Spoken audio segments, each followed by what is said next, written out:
former bitter Trump rival Ted Cruz to take stage at GOP convention.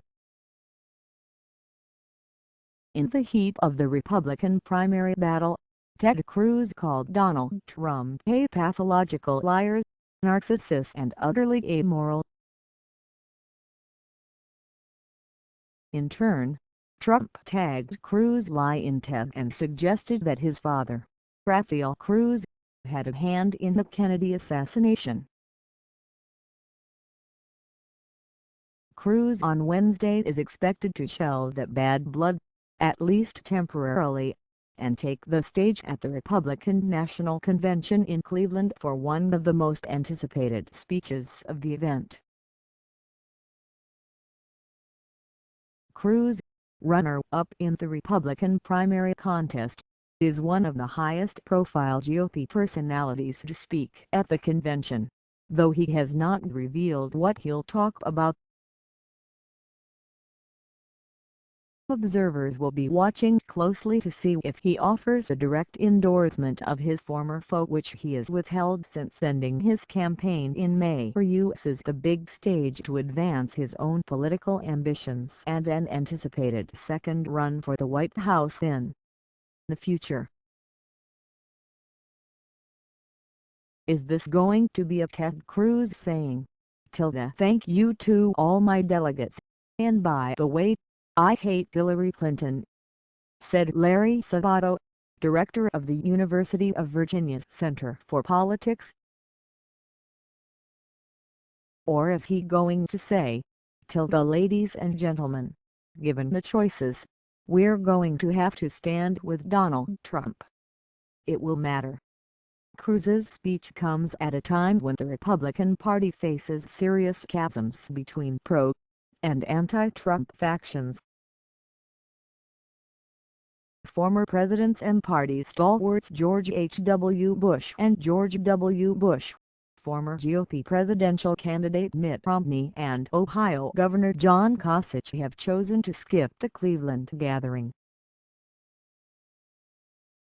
On Monday, a group of delegates attempted to force a roll call vote on the convention rules, leading to shouting matches on the floor of Quicken Loans Arena between Trump detractors and his supporters. The ringing endorsement from Cruz could go a long way toward unifying the party, much the way Ronald Reagan threw his support behind rival Gerald Ford in a dramatic turn at the 1976 GOP convention, said Mark Jones, a political scientist at Rice University in Houston. Then, Reagan walked over to Ford at Kemper Arena in Kansas City, shook hands with the president and gave a stirring speech supporting his former foe. "Don't expect such magnanimity from Cruz on Wednesday," Jones said.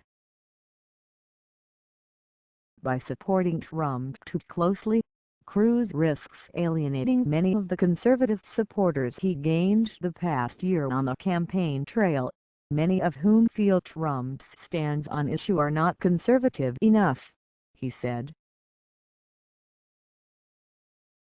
Quicken Loans Arena will not be Kemper Arena 40 years later, Jones said. Jones said Cruz's motives are likely less tied to supporting Trump and uniting the party and more about remaining relevant to his supporters to take another run at the presidency in 2020 or 2024. Cruz himself has alluded to another presidential run. In an interview with Politico's Off Message podcast last week, Cruz evaded questions about whether he would endorse Trump in Cleveland, saying he was where a great many voters are, which is that "I am listening and watching and coming to a decision." He then hinted at a future run. "Most wars are not won in a single battle," he said, adding, "What I'm looking forward to is changing the course this country is on. I don't know if that happens in this election cycle or not." On the floor in Cleveland, GOP advisers and delegates seemed to be talking more about Melania Trump's speech Monday night and the candidate's upcoming speech on Thursday than speculating on what Cruz might say, said Hogan Gidley, the Republican strategist attending the convention. What Cruz doesn't say in his Wednesday speech will be just as important as what he does, he said. You're supposed to come out and endorse, and you signed a pledge that you would, Gidley said. The omission would be glaring. When Cruz walks out onto the stage Wednesday, expect a lot of rhetoric attacking Democratic candidate Hillary Clinton and a list of personal views on issues, but not a lot of Trump accolades, said James Henson, director of the Texas Politics Project at the University of Texas at Austin.